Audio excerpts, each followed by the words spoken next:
जो actual landfall process है वो इवनिंग में शुरू होगा और मिडनाइट तक चालू रहेगा। आफ्टर द लैंडफॉल फिर ये नॉर्थ ईस्ट दिशा में इसका गति चालू रखेगा और धीरे धीरे वीक होते हुए कल सुबह को इसका wind speed 70 to 80 km/h gusting to 90 km/h हो जाएगा। इसका जो एसोसिएटेड वेदर है, जो पहले हम बोले हैं कि कच्छ में सबसे ज़्यादा सीवियर वेदर होगा, जैसे कि heavy to extremely heavy rainfall हो सकता है, wind speed 115 to 125 kmph gusting to 140 kmph हो सकता है, tidal wave 2 to 3 metres coastal area में इनंडेशन करा सकता है, और ये बारिश से लो लाइंग एरिया में भी इनंडेशन हो सकता है। और जैसे हम पहले बोल के रखे हैं, ये जो विंड स्पीड है इसमें स्ट्रक्चरल डैमेज हो सकता है, shorts, slums, mud house, asbestos house, tin house, hoardings, large scale damage हो सकता है, ट्री अपरूटिंग हो सकता है, ट्री ब्रांच ब्रेकिंग हो सकता है, और telephone poles, electric poles uprooting, bending हो सकता है। इसके लिए हम ये एडवाइस अभी जारी रखे हैं कि कोई बाहर नहीं घूमना चाहिए, स्पेशली कच्छ डिस्ट्रिक्ट और गल्फ ऑफ कच्छ को लगे हुए जितना डिस्ट्रिक्ट्स है, जैसे कि पोरबंदर और देवभूमि द्वारका, जामनगर, राजकोट, मोरबी वगैरह, ये सभी डिस्ट्रिक्ट में सबसे ज़्यादा इम्पैक्ट होने का संभावना है। इसलिए कोई लोग बाहर नहीं घूमना चाहिए, कोई ट्रांसपोर्ट चलना नहीं चाहिए, air transport, railway transport, surface transport सभी रेगुलेटेड होना चाहिए। इसके साथ साथ जो ऑफशोर ऑपरेशन है और ऑफशोर इंडस्ट्रीज है उनका एक्टिविटी भी रेगुलेटेड होना चाहिए। कोई समुद्र के अंदर नहीं जाना चाहिए 16 तारीख सुबह तक, और सभी सेफ प्लेस में रहना चाहिए। और हम फिर अपडेट आफ्टर 3 आवर्स आप लोगों को देंगे। सर कितने टाइम पर लैंडफॉल हिट करेगी? जैसे मैं बोल रहा था कि लैंडफॉल प्रोसेस शाम को शुरू होगा, यानी 6 बजे के बाद लैंडफॉल प्रोसेस शुरू होगा, और ये लैंडफॉल प्रोसेस मिडनाइट तक जारी रहेगा। और लैंडफॉल जैसे हमने पहले बोले थे, मांडवी और कराची के बीच में जखौ पोर्ट के आसपास वेस्ट में होगा। मैं अभी आप लोगों को इंग्लिश में बताऊंगा। The cyclone Biparjoy is centered over northeast Arabian Sea at 14:30 hours IST of today. It is at a distance of about 110 kilometers from Jakhau port in the southwest direction. The associated wind speed at present is 120 to 130 kmph, gusting to 145 kmph. It is continuing its northeastward movement as per our prediction, and it will hit Saurashtra, Kutch and adjoining Pakistan coast during evening of today, and the landfall process will start in the evening, will continue till midnight. The speed of the cyclone's movement towards the coast has increased. Initially in the morning today it was moving with the speed of 5 to 6 kilometers. Now it is moving with a speed of 10 kilometers per hour. Further, the speed of forward movement will increase during next 3 to 6 hours. The associated cloud mass in association with this very severe cyclone storm Biparjoy has entered into Saurashtra and Kutch. You can find out very dense convective clouds from Devbhoomi, Dwarka up to Kutch. Therefore, heavy rainfall is continuing now. The wind speed has picked up along the coast. Berabal reported 61 kilometers per hour wind speed recently. And gale wind speed 60 to 80 kilometers per hour is prevailing now along and off Saurashtra and Kutch coast, especially Kutch districts, from Kutch districts up to Porbandar and Junagadh district. The heavy rainfall will continue.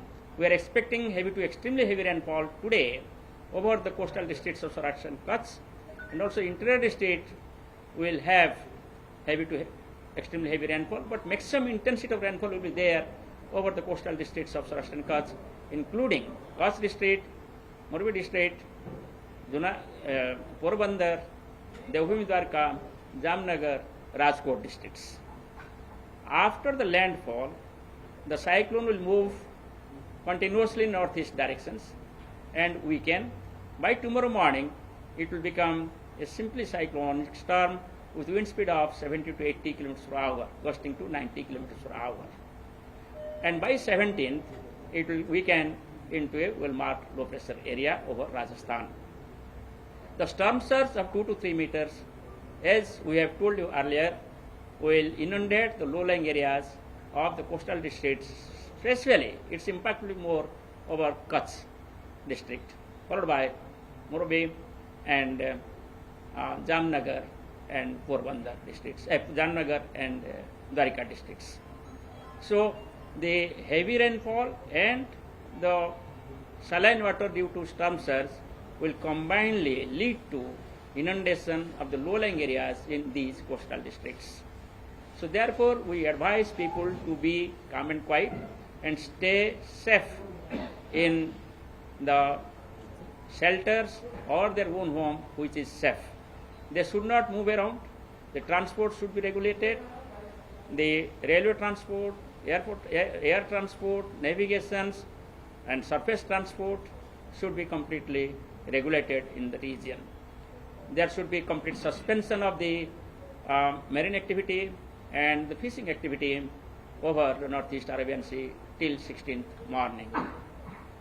The cyclone is being monitored with all types of observational tools, including satellite, radar at Bhuj, and also the coastal observations being taken by the observatories of India Meteorological Department every hour. All these informations are being utilized to provide you with the hourly update since noon of today. We will continue this hourly update till the cyclone hits the coast. We will be providing you the briefing again after 3 hours. Thank you. Sir, क्या दिल्ली के मौसम पे भी किस landfall expected in English, sir? The landfall is expected tonight. By tonight, then landfall process will be completed. The landfall process is likely to commence sometimes around 6 p.m. and it will go on till the midnight of today. The landfall point we have not changed. Whatever we predicted, we are sticking to that. That cyclone will hit the coast between Mandvi and Karachi, close to west of Jakhau port. Sir Delhi के मौसम अभी landfall किस speed से अभी जो cyclone है किस speed से मूव कर रहा है और लैंडफॉल के वक्त कितनी स्पीड से? साइक्लोन अभी जो धीरे चल रहा था सुबह 5 से 6 किलोमीटर रफ्तार में, अभी पिकअप किए हैं. अभी साइक्लोन का जो फॉरवर्ड स्पीड है कोस्ट की तरफ लगभग 10 किलोमीटर प्रति घंटा है और हमारी उम्मीद है कि जब शाम की टाइम आएगा इसका और स्पीड बढ़ेगा और 14 किलोमीटर आवर ये मूव कर सकता है शाम के वक्त. इसीलिए जो हमारा प्रेडिक्शन है कि मिडनाइट तक ये साइक्लोन का जो आई है और सेंट्रल पार्ट है वो लैंड पर चला जाएगा और इसका जो विंड स्पीड है वो अभी लगभग 120 to 130 kilometre hour, gusting to 148 kilometre hour है. जब ये कोस्ट को हिट करेगा तब इसका wind speed 115 to 125, gusting to 135 kilometre होगा. सर इंटेंसिटी कम हुई है क्या, वीक पड़ा है पहले से कंपैरेटिवली जो हवा की गति है, और कितने सेंटीमीटर लगभग बारिश एक्सपेक्टेड है? जैसे ही हमने प्रेडिक्ट किया था कि 15 तारीख को ये साइक्लोन थोड़ी सी वीक होगा मगर वेरी सीवियर साइक्लोन स्टॉर्म रहेगा. अभी भी ये वेरी सीवियर साइक्लोन स्टॉर्म है और ये वेरी सीवियर साइक्लोन स्टॉर्म जैसे तट को हिट करेगा. और इसका जो बारिश की हम बात कर रहे हैं, हम बोल रहे हैं कि मोस्ट प्लेसेस में बारिश होगा. सौराष्ट्र कच्छ में कुछ एरिया में heavy to very heavy rainfall होगा और extremely heavy rainfall coastal district में होगा, जैसे कि कच्छ, मोरबी, जामनगर, राजकोट और द्वारका, पोरबंदर वगैरह. सर क्या और एक्सट्रीम हैवी रेनफॉल का मतलब होता है कि rainfall exceeding 20 centimetre. Sir, on 17th, will it keep moving northwestwards or different direction? ये साइक्लोन हिटिंग करने के बाद कोस्ट को फिर भी नॉर्थ ईस्टवर्ड मूवमेंट करेगा। नॉर्थ ईस्ट मूवमेंट करते हुए धीरे धीरे वीक होगा और 16 तारीख सुबह ये एक सिंपल साइक्लोन स्टॉर्म हो जाएगा जिसका wind speed 70 to 80 kilometre per hour होगा। फिर 16 तारीख शाम को नॉर्थ ईस्टवर्ड मूव करते हुए ये एक डिप्रेशन में परिणत हो जाएगा जिसमें wind speed 50 to 60 kilometre per hour हो सकता है। और फिर 17 तारीख सुबह आप देखेंगे ये वीक होते हुए राजस्थान के ऊपर होगा, शायद एक मार्जिनल डिप्रेशन, नहीं तो एक well mark low pressure area जैसे रहेगा। तो इसीलिए इसका जो मैक्सिमम इम्पैक्ट है ये गुजरात के ऊपर होगा। और बारिश का बात करें तो 16 तारीख और 17 तारीख को राजस्थान में, स्पेशली साउथ राजस्थान और साउथ ईस्ट राजस्थान में सबसे ज्यादा बारिश होगा। मगर बाय दैट टाइम रेनफॉल जो गुजरात में अभी होने वाला है वो रिड्यूस हो जाएगा। सर दिल्ली पर भी, दिल्ली के मौसम पे किसी तरह का असर होगा? दूसरा सवाल ये है कि पाकिस्तान को किसी तरह का अलर्ट जारी किया आप लोगों ने? इसका कोई डायरेक्ट इम्पैक्ट अभी दिल्ली के ऊपर नहीं है। सो हम अभी जो टारगेट कर रहे हैं वो है गुजरात, दीव, राजस्थान। इसमें जो हेवी रेनफॉल एक्सपेक्ट हम कर रहे हैं राजस्थान में फॉर एग्जांपल, इसमें लो लाइंग एरिया में इनंडेशन हो सकता है। गुजरात में तो आपको बताया क्या क्या इम्पैक्ट हो सकता है। दिल्ली में इसका कोई ऐसे डायरेक्ट इम्पैक्ट नहीं है, वैसे कोई हाजार्डस सिचुएशन होने का कोई संभावना नहीं है। अब आपको ये बताऊं, बॉम्बे को भी इसका कोई डायरेक्ट इम्पैक्ट नहीं है, मगर कुछ वेव जैसे कोई साइक्लोन नॉर्थ ईस्ट अरेबियन सी में है तो कोस्टल एरिया में, महाराष्ट्र कोस्टल एरिया में जो वेव हाइट है थोड़ा ज्यादा आता है और अभी आ रहा है भी। अदरवाइज डायरेक्ट इम्पैक्ट ऐसे कुछ इसका महाराष्ट्र कोस्ट में नहीं है।